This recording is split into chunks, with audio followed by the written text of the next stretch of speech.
Israel के जहाज मुत्तहदा अरब अमारात पहुंच चुके हैं। इतलात ये है कि इजरायली फाइटर जेट ईरान के मिसाइल सिटी के ऊपर निशाना बनाने वाले हैं। मुत्तहदा अरब अमारात के अंदर लगातार मोसाद की बड़ी बड़ी दफाई मीटिंग भी जारी है और इजराइल के फाइटर जेट अब ईरान को दहलाने के लिए मुत्तहदा अरब अमारात के अंदर पहुंच चुके हैं। दूसरी जानब इंटरनेशनल एटॉमिक एनर्जी कमीशन ने ईरान के मिसाइल न्यूक्लियर वेपन की इंस्पेक्शन करने का फैसला किया है। क्या है डेवलपमेंट, आज की इस वीडियो में तमाम तर कहानियां आपके साथ शेयर करेंगे। छोटी सी गुजारिश है कि आप हमारे YouTube चैनल हसनात टीवी की इस वीडियो को ज्यादा से ज्यादा शेयर कीजिए। जो दोस्त चैनल पर नए हैं वो हसनात टीवी को सब्सक्राइब कर लें ताकि डिफेंस के रिलेटेड कोई भी न्यूज आप मिस ना कर पाए। सबसे बड़ी अहम खबर यह है कि इजराइल के F-35 जहाज UAE के अंदर पहुंच चुके हैं, सरहदों पर तैनात भी हो चुके हैं। इनका टारगेट ईरान के मिसाइल सेंटर हो सकते हैं, क्योंकि जून के महीने में भी ईरान के बहुत सारे मिसाइल सेंटर को इजराइल ने अमेरिका की मदद से तबाह बर्बाद किए थे। ईरान की बंदरगाह के ऊपर भी निशाने बनाए गए। ईरान के फौजी अड्डों को भी इजरायली फाइटर जेटों ने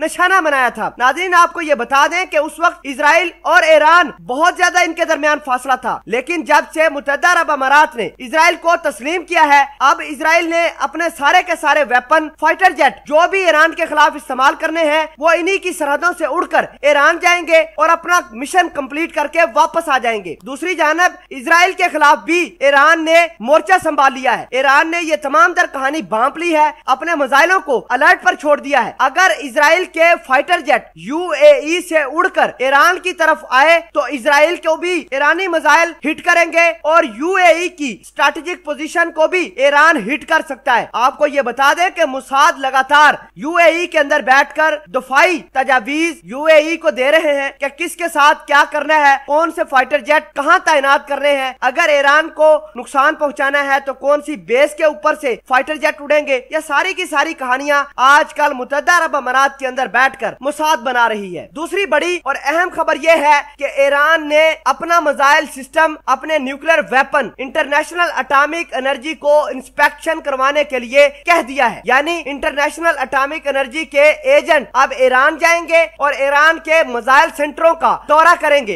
इंटरनेशनल एटॉमिक एनर्जी के सरबराह राफेल ग्रोस ने यह कहा है कि ईरान के साथ मामला तय पा गए हैं। फिल वक्त के लिए ईरान ने इंटरनेशनल एटॉमिक एनर्जी को अपने 2 मिसाइल सेंटर की इंस्पेक्शन के लिए कहा है कि वो आए। 2 मिसाइल सेंटर उनके इंस्पेक्शन के लिए हाजिर हैं। आपको बता दें कि 2009 के अंदर ईरान के पहली मर्तबा न्यूक्लियर मिसाइल सेंटर का पता लगाया था। अब तक की इतलात के मुताबिक अमेरिका ने यह कहा है कि ईरान के अंदर 40 न्यूक्लियर रिएक्टर मौजूद हैं। आपको ये भी बता दें कि ईरान के हर एक शहर के अंदर एक न्यूक्लियर मिसाइल सेंटर तो मौजूद है और ईरान इसी मिसाइल सेंटर से 2 मुल्कों को दहलाने की हमेशा फराग में रहता है, एक इजराइल और दूसरा अमेरिका। अब ईरान को चाइना के साइंटिस्ट की भी मदद मिल चुकी है। चाइना लगातार अपनी टेक्नोलॉजी ईरान को बेच रहा है। ईरान वो टेक्नोलॉजी अपने मिसाइलों को मजीद खूनख्वार बनाने के लिए इस्तेमाल कर रहा है। नाज़रीन ग्रामी, आपके ख्याल के मुताबिक जो मुत्तहदा अरब अमारात ने अपने बॉर्डर को इजराइल के सुपुर्द किया है कि वो लाकर अपने फाइटर जेट ईरान के खिलाफ इस्तेमाल करे, इसके खिलाफ आप क्या कहते हैं? और ईरान ने जो अपने 2 मिसाइल सेंटरों की जांच पड़ताल करने के लिए